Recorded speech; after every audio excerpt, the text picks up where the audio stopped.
Hi, this is Charu. இன்னைக்கு நம்மளோட aptitude sessionல top companies like MNC, bank exam prepare பண்றவங்க அவங்களுக்குலாம் most importantா repeatedா வர questionsலாம் நம்ம எப்படி solve பண்ணலாம் just 3 secondsல எப்படி solve பண்ணலாம் அப்படின்னு நான் உங்களுக்கு சொல்லித் தரேன். So இன்னைக்கு first topic வந்து time and work. இத பேஸ் பண்ணி எப்படி solve பண்ணலாம் நான் சொல்றேன். So time and work topic பொறுத்த வரைக்கும் நமக்கு வந்து 4 ஷார்ட்கட் ரூல்ஸ் இருக்கும். ஜஸ்ட் ஈஸி தான். இப்போ ஃபர்ஸ்ட் ரூல் என்னன்னா, ஒரு சிங்கிள் பர்சன், அதாவது A does a job in x days, ஒரு பர்டிகுலர் டேஸ் அப்படின்னா அதுக்கு வந்து 1 day work equal to 1 divided by x. இதுதான் அதோட ஃபார்முலா மாதிரி. லைக் செகண்ட் ஒன் வந்து ஏ அண்ட் பி, ரெண்டு பேர் சேர்ந்து டுகெதரா ஒரு ஒர்க் கம்ப்ளீட் பண்றாங்க அப்படின்னா 1 divided by x plus 1 by y. அதாவது 1 by x வந்து a, 1 by y வந்து b.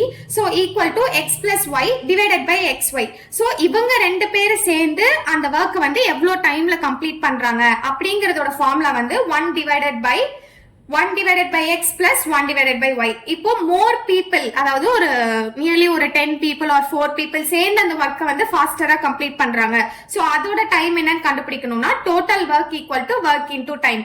இதுதான் இதோட ஷார்ட்கட் ரூல்ஸ். சோ இப்போ நம்ம வந்து சம்க்குள்ள போலாம். If 8 men can build a wall in 10 days, how many will 4 men take to complete the work?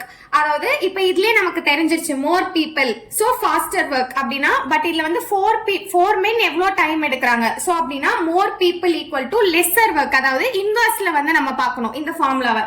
So இப்போ வந்து if 8 men can build a wall in 10 days, அப்ப total work into time, அப்போ 8 into 10.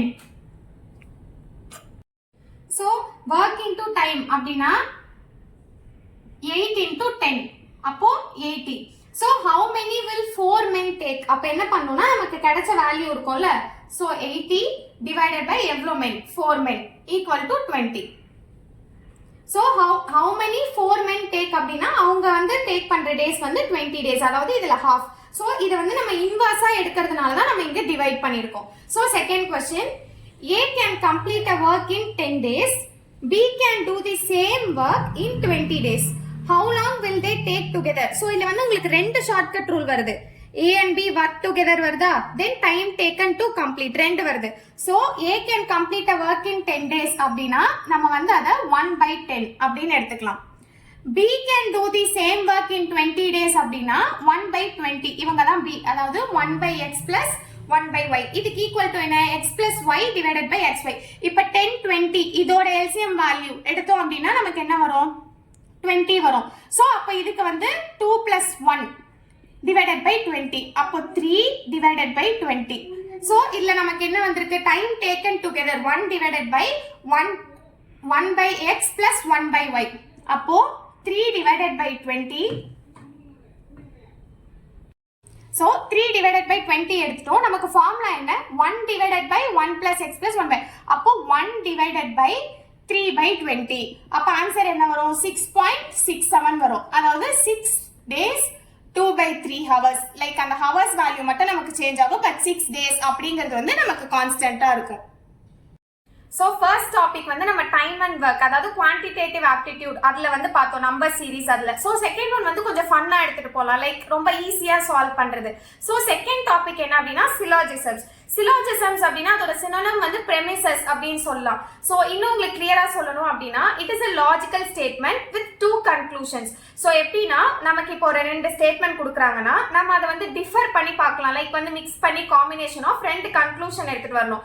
So அந்த 2 கன்க்ளூஷனுமே கரெக்டா இருந்துச்சு அப்படின்னா it is a complete syllogism sentence அப்படின்னு சொல்லலாம். இல்ல மேபி அதுல ஏதாவது எரர் இருக்கு அப்படிங்கறத நம்ம எப்படி சீக்கிரமா, இப்போ நம்ம ஒரு கொஸ்டின் பாக்குறோம், லைக் அது வந்து ரொம்ப கஷ்டம், அதை வந்து ரீட் பண்றோம், நம்ம அதை மைண்ட்ல எடுத்துட்டு அதுக்கு ஆன்சர் சால்வ் பண்றதுக்கு 3 to 4 minutes ஆகும். பட் ஆப்டிடியூட் பொறுத்த வரைக்கும் நம்ம எவ்வளவு ஃபாஸ்டா சால்வ் பண்றோமோ அந்த அளவுக்கு நமக்கு வந்து மார்க்ஸ் ஸ்கோர் பண்ணலாம். சோ இது வந்து ரொம்ப ஈஸியஸ்டான மார்க் ஸ்கோரிங் டாபிக். லைக் வந்து நம்ம பார்த்ததும் ஜஸ்ட் ஒரு 2 secondsல நம்ம எப்படி அதை ஆன்சர் பண்ணலாம் அப்படின்றதுக்கு நான் ஒரு ஷார்ட்கட் சொல்றேன். ஸோ சிலோஜிசமோட ரூல்ஸ் என்ன அப்படின்னு சொல்லி நம்ம ஃபர்ஸ்ட் பார்த்துடலாம். ஸோ இப்போ எக்ஸாம்பிளுக்கு ஃபர்ஸ்ட் ஸ்டேட்மெண்ட் வந்து all A are B plus all B are C. இப்போ வந்து எல்லா ஏவுமே பின்னு சொல்றாங்க, பிளஸ் எல்லா பியுமே சின்னு சொல்றாங்க. ஸோ இதோட கன்க்ளூஷன் நம்ம எப்படி கொண்டு வரலாம்? அப்போ எல்லா ஏவுமே பின்னு சொல்றோம், எல்லா பியுமே சின்னு சொல்றோம், அப்போ எல்லா ஏவுமே சின்னு சொல்லலாம்ல. So it is a valid sentence. all A or B plus no B is C. அப்ப எந்த Bயுமே C கிடையாது. A எல்லாமே B ன்னு சொல்லிட்டோம். அப்ப Aவும் நமக்கு C கிடையாது. So it is a valid sentence. Third sentence வந்து கொஞ்சம் ட்ரிக்கியா இருக்கும். Some A or B plus all A or C. அதாவது some A மட்டும்தான் B. பட் எல்லா ஏவுமே சின்னு சொல்லிட்டோம். ஸோ அப்ப சம் ஏ ஆர் சின்ற கன்க்ளூஷன் வந்து தப்பு. பிகாஸ் இங்க நம்ம ஏற்கனவே எல்லா ஏ ஆர் சின்னு சொல்லிட்டோம். So it is not a valid sentence. Fourth one, no A is B. எந்த ஏமே பி கிடையாது. Plus all B are C, எல்லா பியுமே வந்து சின்னு சொல்லிட்டாங்க. So some C are not ஏ.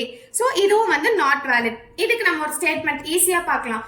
இது வந்து இந்த ரூல்ஸ் வந்து உங்களுக்கு புரியல அப்படின்னா ஈஸியா இன்னொரு ட்ரிக் சொல்றேன். உங்க மைண்ட்ல ஃபர்ஸ்ட் ஸ்டேட்மெண்ட் பார்த்ததும் வென் டயக்ராம் அப்ளை பண்ணிக்கோங்க. உங்களோட வென் டயக்ராம் ஃபுல்லுமே ஷேட் பண்ணிட்டீங்க, அதாவது ரெண்டு சென்டென்ஸ்மே கரெக்டா இருக்குன்னு ஷேட் பண்ணிட்டீங்கன்னா உங்களோட answer correct. It is a syllogism statement. அதாவது பார்ஷியலா ஒரு சைட் கவர் பண்ணிருக்கேன், இல்ல ஓவர்லாப் ஆயிடுச்சு, அந்த மாதிரி ஆயிடுச்சுன்னா it is a wrong statement. So அதை நீங்க ஈஸியா ஞாபகம் வச்சுக்கலாம். First, all apples R fruits. All fruits R sweet. இப்போ இதுக்கு நம்ம ரெண்டு கன்க்ளூஷன் எடுக்கணும். இப்போ எப்படி சொல்லலாம்? ஆல் ஆப்பிள்ஸ் ஆர் ஸ்வீட், எல்லா ஆப்பிள்ஸுமே ஸ்வீட் தான். So first sentence correct. Second sentence எப்படி எழுதலாம்? Some sweet are apples. சில ஆப்பிள்ஸ் வந்து ஸ்வீட்டா இருக்கு, சில ஆப்பிள்ஸ் வந்து கொஞ்சம் அந்த டேஸ்ட் இல்லாம இருக்கும். ஸோ ரெண்டு சென்டென்ஸ்மே கரெக்ட். ஸோ அப்போ ரெண்டுமே வேலிட் சென்டென்ஸ் அப்படின்னா ரெண்டுமே நமக்கு சிலாஜிசம் ஸ்டேட்மெண்ட். செகண்ட் ஒன் பாருங்க, all cats are animals, some animals are dogs. இப்போ நம்ம இதை வந்து மிக்ஸ் பண்ணி பார்க்கலாம். ஆல் கேட்ஸ் ஆர் டாக்ஸ் சொல்ல முடியுமா? முடியாது, ராங். இல்ல வந்து some animals are only cats, இல்ல some animals are fully cats and dogs. இப்போ நம்ம இதுவும் நம்மளால சொல்ல முடியாது. சோ கேட் டாக் ரெண்டுமே இதுல ஒரு காம்பினேஷனே இல்ல. பிகாஸ் இதுல வந்து நமக்கு காமன் வேர்ட் ஃப்ரூட்ஸ் இருக்கு. சோ இல்ல நீங்க அனிமல் சொல்லலாம், பட் இதுல வந்து டிஃபர் பண்ணி ரெண்டு அனிமல் சொல்லிருக்காங்க. ரெண்டுத்துக்குமே நமக்கு ஒரு எப்படி சொல்றது, ஒரு காம்பினேஷனே இல்ல, ரெண்டுமே டிஃபர். சோ ரெண்டுமே வந்து ராங்ன்றதுனால it is a invalid statement. So கொஞ்சம் ஃபன்னியா ரொம்ப ஈஸியா நீங்க வந்து பார்க்கலாம் அப்படின்னா, ஜஸ்ட் உங்களுக்கு இந்த கான்செப்ட் புரியல அப்படின்னா நீங்க வென் டயக்ராமே யூஸ் பண்ணிக்கலாம். சோ இப்போ இது வந்து ரெண்டு சைடுமே உங்களுக்கு ஷேட் ஆகாது, பட் இது ரெண்டு சைடுமே ஷேட் ஆகும். சோ திஸ் இஸ் சிலாஜிசம் அப்படின்னு சொல்லலாம். டூ லாஜிக்கல் கன்க்ளூஷன் வந்துச்சு அப்படின்னா it is a syllogism statement. நீங்க பேங்க் எக்ஸாம் ப்ரிப்பேர் பண்றீங்க, இல்ல கவர்மெண்ட் எக்ஸாம்ஸ் ஆர் வந்து எம்என்சி கம்பெனிஸ் இன்டர்வியூ கிளியர் பண்ண ட்ரை பண்றீங்க அப்படின்னா உங்களுக்காக ஆப்டிடியூட் செஷன்ஸ் நான் பர்சனலைஸ்டா எடுத்துட்டு இருக்கேன். ஸோ உங்களுக்கு அந்த கிளாஸஸ் ஜாயின் பண்ணணும் அப்படின்னா கமெண்ட் பண்ணுங்க, இல்லைன்னா என்னோட இன்ஸ்டாகிராம் பேஜ்ல டிஎம் பண்ணுங்க. நான் உங்களுக்கு அதோட கான்டாக்ட் டீடைல்ஸ் ஷேர் பண்றேன்.